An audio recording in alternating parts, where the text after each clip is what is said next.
ఇలా నేను పోలీసు శాఖకు నేను సూటిగా ప్రశ్నిస్తున్నా. మామూలు పౌరుడికి ఒక న్యాయం, ఒక మంత్రికి ఒక న్యాయం ఉంటుందా? దీంట్లో మరి దీని మీద ఒక ఎఫ్ఐఆర్ ఎందుకు ఇంతవరకు రిజిస్టర్ కాలేదు?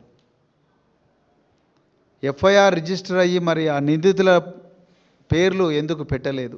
ఆ నిందితుల కాలంలో ఉన్న వాళ్ళను ఎందుకు ఇప్పటివరకు పోలీసులకు తీసుకురాలేదు?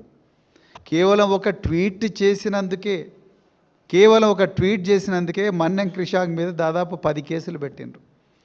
నేను మళ్ళీ చెప్తున్నా, చాలాసార్లు చెప్పిన, పక్కనే ఉండే ఏసీబీ ఆఫీసు నుండి బీఆర్ఎస్ వర్కింగ్ ప్రెసిడెంట్ కేటీఆర్ గారు ఖాళీ నడకన తెలంగాణ భవన్కి వస్తే కేసు పెట్టిండ్రు పోలీసులు.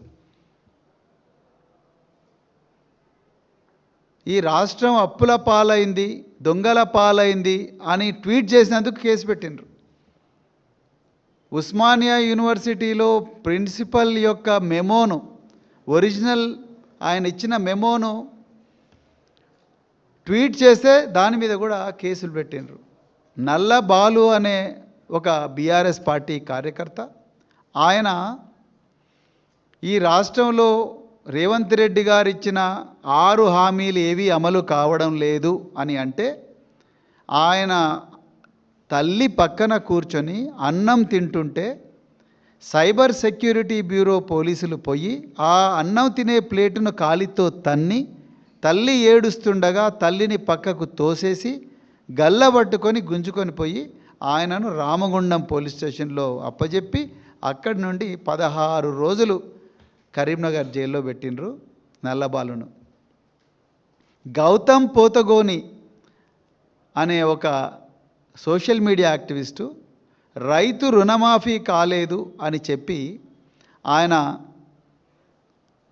ఒక వీడియో చేసి రైతుల పక్షాన నిలబడితే ఆయనను హైదరాబాద్ ఇంటర్నేషనల్ ఎయిర్పోర్ట్లో దిగంగానే పట్టుకొని పోయి జైల్లో పడేసిండ్రు. తలకొండపల్లిలో ఉదయం 4 గంటలకే రేవంత్ రెడ్డి పాలన ఏమాత్రం జనరంగక లేదు, ఇది ప్రజాపాలన కాదు ప్రతీకార పాలన అని చెప్పి విలేజ్ వాట్సాప్ గ్రూపుల్లో ఒక ఫోటో పెడితే, ఒక పోస్టర్ పెడితే ఉదయం 4 గంటలకు వచ్చి కడతాల పోలీస్ స్టేషన్ తీసుకుపోయినారు. మరి ఇన్ని చేస్తున్నారు కదా. మరి ఒక డక్కన్ సిమెంట్ కంపెనీ, ఇక్కడ చూడండి, ఇక్కడ కొండా సురేఖ గారి ఇంటి ముందు టాస్క్ ఫోర్సు పోలీసులు నిస్సహాయంగా అచేతనంగా నిలబడున్నారు. మరి బీఆర్ఎస్ పార్టీ కార్యకర్తల మీద, బీఆర్ఎస్ నాయకుల మీద ఎంతో పౌరుషంగా దూకుడుగా సినిమా హీరోలుగా ముందరికొచ్చి మరి వాళ్ళ గల్లబట్టుకొని పోయి పోలీస్ స్టేషన్లో కూర్చోబెట్టి రోకల్ బండలు ఎక్కించిండ్రు. మిర్యాలగూడలో యూరియా రైతుల కోసం, యూరియా లేదని రైతులు ఆర్తనాదాలు చేస్తుంటే ఒక గిరిజన సామాజిక వర్గానికి చెందిన ఒక వ్యక్తిని తీసుకుపోయి రోకల్ బండలు ఎక్కించి రబ్బర్ చెప్పులతోని అరికాళ్ళ మీద కొడితే అతనికి ఫ్రాక్చర్ అయింది. మరి అంత దూకుడు చూపించిన పోలీసులు ఒక సిమెంట్ కంపెనీ,